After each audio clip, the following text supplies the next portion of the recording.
नमस्कार दोस्तों, स्वागत है आपका मेरे YouTube channel electric guide and tips पर। आज इस वीडियो में हम NO, NC और कॉमन के बारे में बात करेंगे, जो कि इलेक्ट्रिकल सिस्टम का सबसे पहला और बेसिक कॉन्सेप्ट है। अगर आप इलेक्ट्रिकल फील्ड में जॉब करते हो या स्टडी कर रहे हो तो आपको NO, NC और कॉमन की जानकारी होना बहुत जरूरी है, क्योंकि इसके बिना आप इलेक्ट्रिकल का कोई भी सर्किट या किसी भी पैनल की वायरिंग नहीं कर पाओगे। क्योंकि इलेक्ट्रिकल सिस्टम में NO, NC और कॉमन को इलेक्ट्रिकल की ABCD कहा जाता है। अगर आप भी इलेक्ट्रिकल फील्ड से जुड़े हो तो इस वीडियो को एंड तक पूरा जरूर देखिएगा। अगर वीडियो में बताई जानकारी पसंद आए तो वीडियो को लाइक और चैनल को सब्सक्राइब करना बिल्कुल ना भूलें। तो दोस्तों, सबसे पहले हम बात करेंगे कि NO, NC और कॉमन होता क्या है और इन तीनों में क्या डिफरेंस है और इन तीनों का इलेक्ट्रिकल में कहाँ यूज होता है। तो दोस्तों, अक्सर आपने देखा होगा कि हमारे इलेक्ट्रिकल पैनल में जो कॉन्टेक्टर, रिले, टाइमर या प्रोटेक्शन डिवाइस लगाई जाती है, उनमें आपको NO, NC और कॉमन जरूर देखने को मिलेगा। तो दोस्तों, सबसे पहले हम ये जानेंगे कि इलेक्ट्रिकल सिस्टम में इन तीनों का इम्पोर्टेंस क्यों है।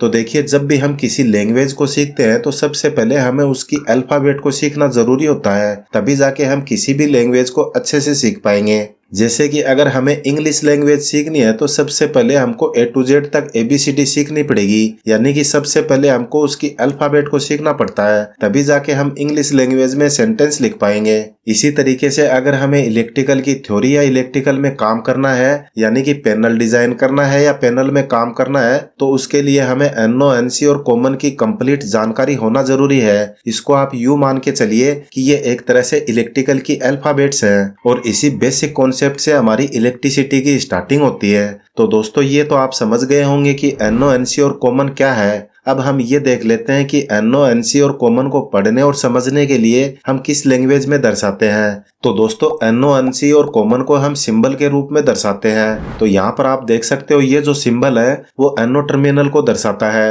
NO के सिंबल में 2 पॉइंट होते हैं। नॉर्मल कंडीशन में ये दोनों पॉइंट आपस में कनेक्ट नहीं रहते हैं, यानी कि पॉइंट A और पॉइंट B के बीच में कोई भी कनेक्टिविटी नहीं है। दोस्तों, NO का जो सिंबल होता है उसको देख के ही पता चल जाता है कि हमारा जो सर्किट है वो नॉर्मली ओपन है। तो आपको किसी भी सर्किट में ऐसा सिंबल देखने को मिले तो उसका मतलब ये होगा कि नॉर्मल कंडीशन में वो सर्किट ओपन है, क्योंकि इन दोनों पॉइंट को कनेक्ट करने के लिए जो मेटल स्ट्रिप दी गई है वो दोनों पॉइंट से डिस्कनेक्ट दिखाई गई है, यानी कि उसमें से करंट आगे नहीं जा रहा है। अगर हमें करंट को आगे पास करवाना है या फिर यूं कहें कि हमें सर्किट को क्लोज करवाना है तो हम मैनुअली स्विच के द्वारा दोनों पॉइंट को कनेक्ट करवा देते हैं, या फिर रिले या कॉन्टेक्टर के द्वारा ऑटोमेटिकली ऑपरेट करवा के सप्लाई को आगे पास करवाते हैं। और जब ये दोनों पॉइंट आपस में कनेक्ट होंगे तो ये NC पॉइंट बन जाएगा।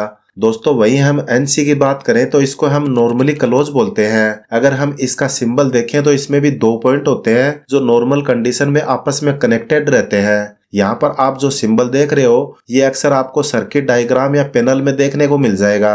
अगर कहीं भी ऐसा सिंबल हो तो वहां पर कोई पुश बटन हो सकता है, टाइमर हो सकता है या फिर कोई कॉन्टेक्टर भी हो सकता है। दोस्तों, जब हम NC के किसी एक पॉइंट में सप्लाई देते हैं तो वो हमें दूसरे पॉइंट पर डायरेक्ट मिल जाती है, लेकिन NO में क्या हो रहा था कि एक पॉइंट पर सप्लाई दे रहे थे तो वो दूसरे पॉइंट पर तब तक नहीं मिलेगी जब तक हम उसको क्लोज नहीं करवाएंगे, क्योंकि वो नॉर्मल ओपन रहता है। लेकिन NC में एक पॉइंट पर सप्लाई देने पर हमें दूसरे पॉइंट से सप्लाई मिल जाती है। तो यहाँ तक आप समझ गए होंगे कि NO, NC कैसे काम करता है। दोस्तों, किसी भी इलेक्ट्रिकल पैनल में लगे कंपोनेंट जैसे कि रिले, टाइमर, कॉन्टेक्टर या OLR पर लिखा NO, NC मिट जाता है तो आप नंबरों की मदद से NO, NC कैसे पहचानोगे, इस टॉपिक पर मैंने एक वीडियो बनाकर चैनल पे डाल रखा है। अगर आप वो वीडियो भी देखना चाहते हो तो उसका लिंक आपको इस वीडियो के डिस्क्रिप्शन में मिल जाएगा, बाद में आप वो वीडियो भी देख सकते हो। तो चलिए वापस अपने टॉपिक पर आते हैं। अब हम बात करते हैं कॉमन की। तो दोस्तों, कॉमन का सिंबल आपको रिले, टाइमर, कॉन्टेक्टर इन सब पर देखने को मिलेगा।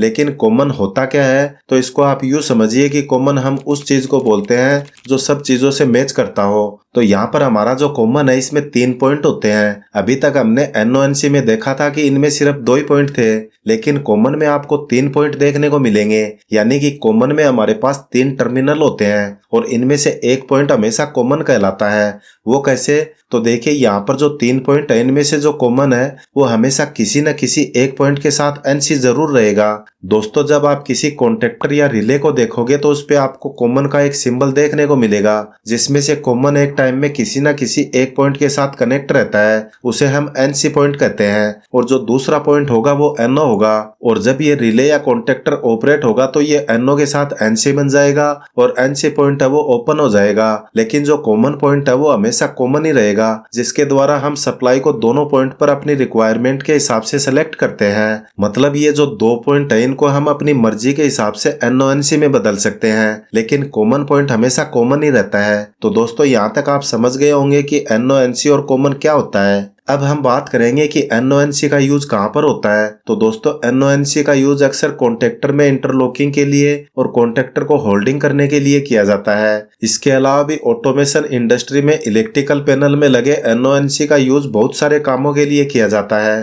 तो दोस्तों, इस वीडियो में आप समझ गए होंगे कि NO-NC और कॉमन क्या होता है, इनमें डिफरेंस क्या क्या है और ये कहाँ पर यूज होता है। अगर आपको वीडियो से रिलेटेड कोई डाउट है तो आप बेझिझक कमेंट कर सकते हो। अगर वीडियो में बताई जानकारी अच्छी लगी तो वीडियो को बिना लाइक किए मत जाइए, क्योंकि वीडियो को लाइक करने के लिए 1 सेकंड से भी कम का टाइम लगता है। इसलिए जाने से पहले वीडियो को लाइक और चैनल को सब्सक्राइब करना बिल्कुल ना भूलें। फिर मिलते हैं अगले वीडियो में नए टॉपिक के साथ। Thanks for watching this video.